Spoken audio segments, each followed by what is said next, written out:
If you haven't picked up your Special Beast Cannon Gohan merch by now, it's not too late. It is going to be up for a little bit more. The Special Beast Cannon merch line comes in various designs, colors, and sizes. Ships to almost anywhere in the whole world. Get yours before they go because they're going fast. Now, let's get to the video. Originally, I was not going to cover this story, but I think it's worth doing a video on because it could have some pretty big ramifications and implications about next month's chapter of Dragon Ball Super. So a couple days ago, this came out from Andy Perayume, who's a known translator in the Dragon Ball fandom, somebody who has translated a lot of times for Dragon Ball Heroes, like that side of the fandom, doing the manga and whatnot. But there was a Bandai Spirits video that came out, and Victory Uchida was there. Now, we're going to go over some things here. I'm going to give y'all full context and go into what this actually means here on this video.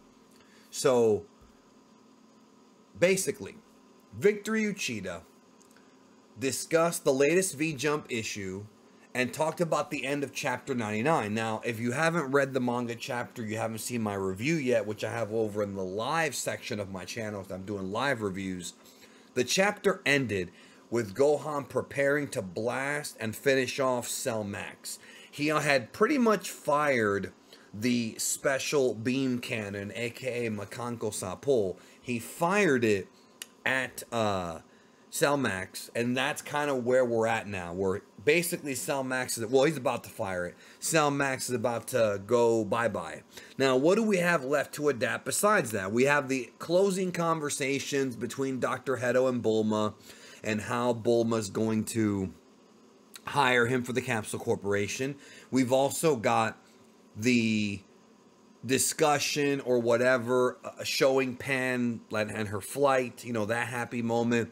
We've also got the sad realization that Gamma 2 sacrificed himself, and Gamma 1 and Dr. Hedo's reaction. Besides that, all we really have left is the post-credit scene that shows Goku and Vegeta at the end of their fight, with Vegeta winning. So that to me is not enough to make up the entire chapter. So there's more. He goes on to say also that in chapter 100, which is coming up next month, something unbelievable / unexpected is going to happen, along with crazy developments we should look forward to.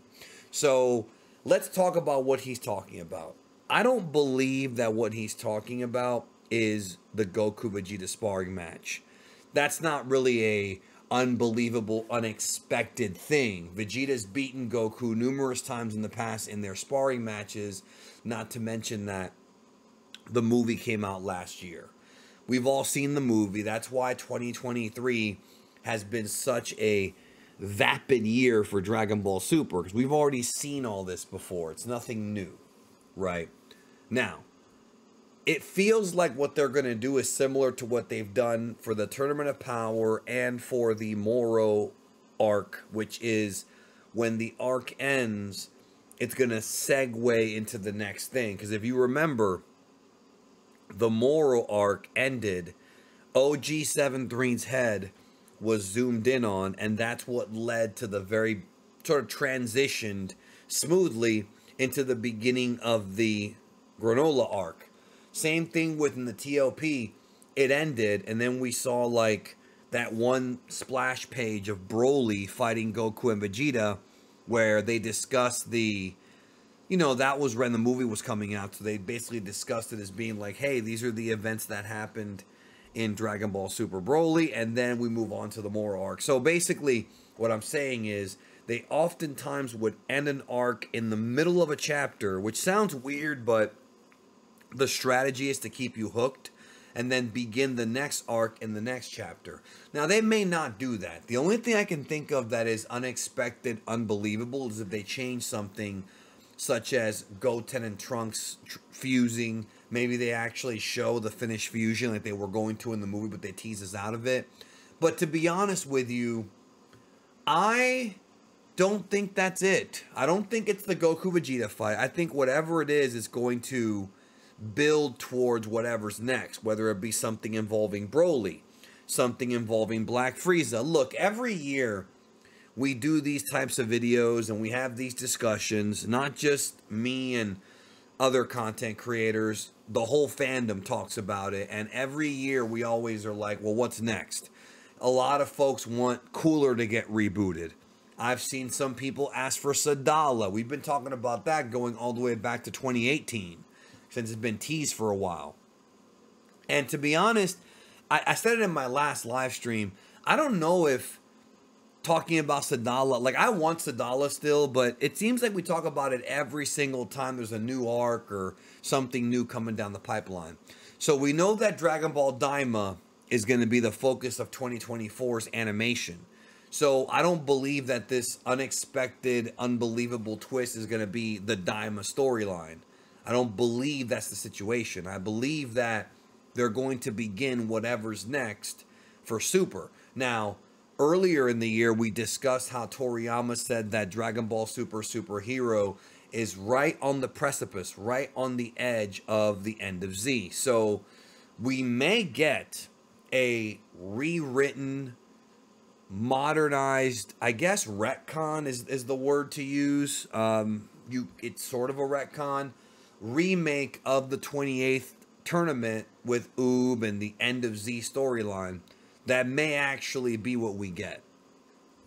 Or we may get another arc that takes place after Superhero but before the end of Z.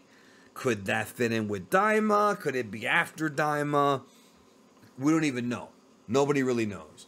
But I personally feel like this unbelievable, unexpected thing is going to be some kind of surprising ending or something that's going to lead to the next story. I mean, it could be the appearance of another villain who maybe is as threatening as Black Frieza. It could be some kind of big shocker from the Omni King and the God Hierarchy.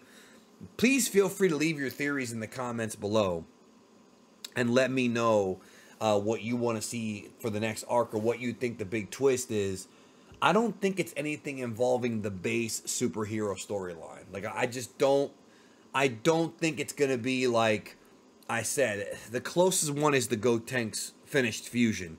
I just don't see it being a situation where they're going to, like, and again, they could, because oftentimes Japan either overhypes something or underhypes it. They usually don't always get a good tone of what people really want. Case in point with Dragon Ball Daima, like that's something that, you know, a lot of non-Japanese fans did not want, but they never care about those fans as much as they care about their own. And I don't know what the Japanese fans want right now. So the story will continue. I don't think Dragon Ball Super Chapter 100 is the end of Dragon Ball Super. I think there's going to be more stories to be told, as well as, like, we have a lot of unresolved plot threads, like with Black Frieza taking the members of the Heater clan and things like that. So much more to come. But what is it going to be? I wanted to give my video on this to illustrate what I think it's going to be. What do you think? Let me know in the comments.